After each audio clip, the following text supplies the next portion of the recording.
Hello and assalamu alaikum. Welcome now to the fourth lesson of the course Reading and Writing the Arabic Script. 3 parts in this lesson. Part 1 we look at the permanent Hamzah, which is known in Arabic as Hamzatul Qat'.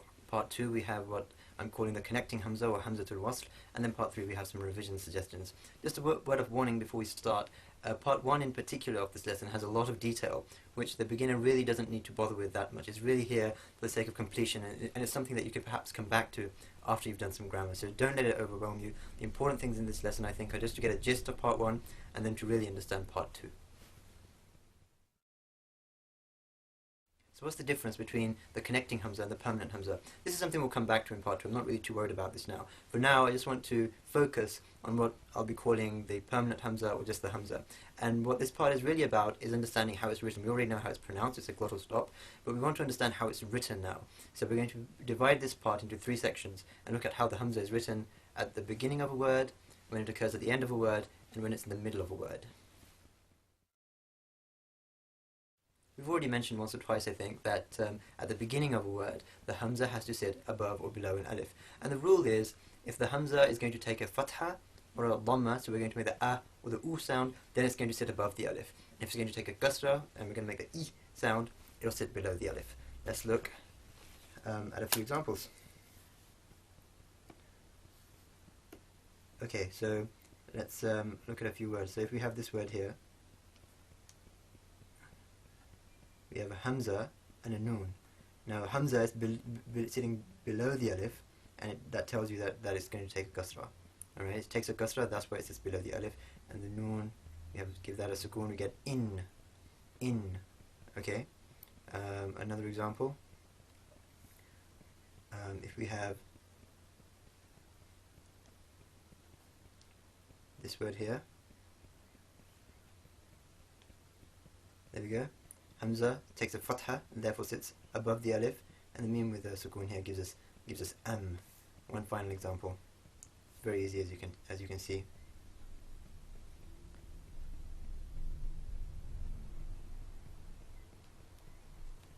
Alright, here we go.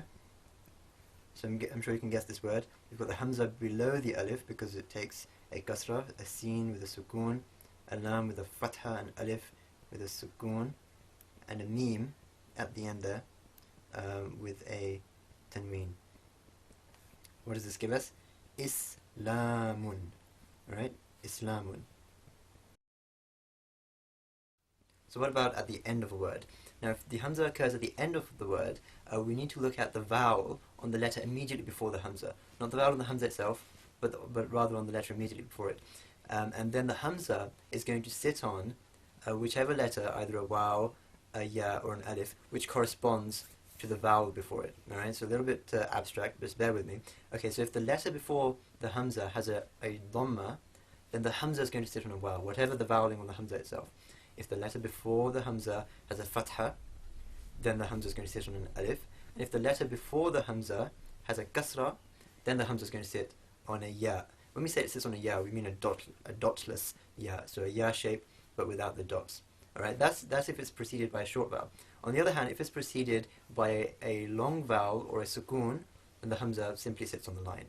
Alright, let's look at a few examples to make that clear. Alright, so consider this word here. We have a jim, we have a ra, and I'm just going to write the Hamzah in, without putting it above or beneath another letter, and we'll see if we can figure out which letter it should be sitting on, if any. Alright, so if we give the jim a fatha, the ra a dhamma, and the Hamzah a fatha, we get ja-ru. Alright, so what should the Hamzah be sitting on? Should it be a waw, an alif, a dotless ya, or should it be sitting on the line as it is here? Well, as we said, we look at the letter before the Hamzah and look at the vowel on that letter, which is a dhamma, and then the Hamzah has to sit on the letter corresponding to this vowel. So we said for a dhamma, the Hamzah is going to sit on a waw, so it will actually be like this. Alright, let's cross that out, and there's my Hamzah. Write that again. Right, there's my Hamzah sitting above the vowel. So that's what it looks like. Ja-ru-a. Alright, let's look at another example. Alright, so if we have this word here, And again, I'm just going to write the Hamzah in on the line, and then we'll try and see if we can figure out what it should be sitting on. So we have a ya with a fatha, a qaf with a sukoon, a ra again with a fatha, and the Hamzah is going to take a dhamma, right? Gives us yaqra'u, yaqra'u. Alright, so what should the Hamzah sit on? Well, again, we look at the letter before the Hamzah, and look, it has a fatha. So the Hamzah has to sit on the letter which corresponds to the fatha, which is the alif. So it's going to sit on an alif like that. Alright, just cross that out. So that's what it looks like. Yaqra'u. Again, let's look at a few more examples. So we have this word here. Mim, a lam. I'm just going to write the full lam in and write the Hamzah separately for now. Alright, so the mim, let's give that a dhamma. The lam, let's give that a kasra. And the Hamzah, let's give that a fatha. So we get mu, li, a. Right? Muli'a. So what's the Hamzah going to sit on? Again, look at the letter before, look at the vowel that it takes, it's a kasra. So if the vowel before the Hamzah is a kasra, what does the Hamzah sit on? It sits on a dotless ya. So it's actually going to sit on a ya like this. Right? And we're not going to have it by itself. Of course, this will have to connect up. The lam obviously connects to the ya. So let's just very quickly write what that should look like. So it'll be like this. Mu, li, and there's my Hamzah. Ah. Alright? A few more examples. So what about this word here? We have a ba with a kasra, a noon with a fatha, an alif, of course, always has sukoon, and we have this Hamzah at the end. So what, if anything, should the Hamzah sit on? And we're going to give the Hamzah a dhamma tanween. So we get bina'un. Bina'un. Alright, so we look at the letter before the Hamzah. And look, it's a long vowel. It's a long vowel. What does that mean? That means the Hamzah sits on the line, which it's doing here. Now, sitting on the line, in other words, it's not sitting on another letter. It's not sitting on the waw or the alif or the ya. It's just by itself on the line. Bina'un. Alright, one final example. Really drive this home. So we have a jim, we have a zai, and again we have the Hamzah. So, jim the dhamma, zai with a sukoon, and Hamzah with a dhamma tanween, giving us juz'un. Juz'un, right. So again, what should the Hamzah sit on? Look at the letter before, it takes a sukoon, and remember we said if the letter before the Hamzah takes a sukoon, or if it's a long vowel, then the Hamzah sits on the line. In other words, not above any other letter, not connected to any other letter, just by itself on the line. So this is fine, this is how it should be. Juz'un. Now we've left the case of Hamzah in the middle of a word to the end because it is the most involved.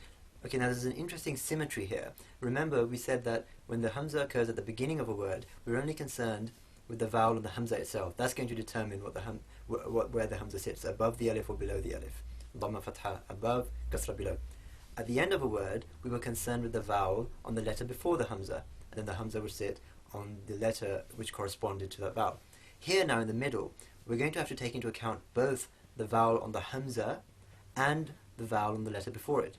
Alright, so we look at both of those vowels and then we apply a priority order.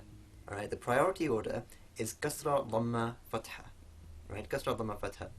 Which means what? Which means that if either the vowel on the Hamzah or the letter before it, if either of them is a kasra, then the Hamzah is going to sit on the corresponding letter, in other words, a ya, a dotless ya.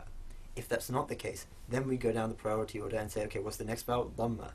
So if either the Hamzah or the letter before it is a dhamma, then the Hamzah is going to sit on the corresponding letter, which is waw. And if that's not the case, then if either of those two vowels is a fatha, then the Hamzah sits on an alif. Alright? That will become clearer hopefully when we look at a few examples. There's a small exception to this third part of the rule, the Hamzah sitting on an alif, which is that after a long fatha vowel, in other words, if the Hamzah occurs after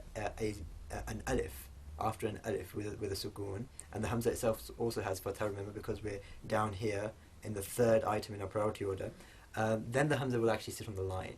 It's going to sit on the line, because otherwise we'd have two alifs consecutively, and it wouldn't look particularly nice. Let's look at a few examples to make that crystal clear. Alright, so if we have, I'm just going to write these letters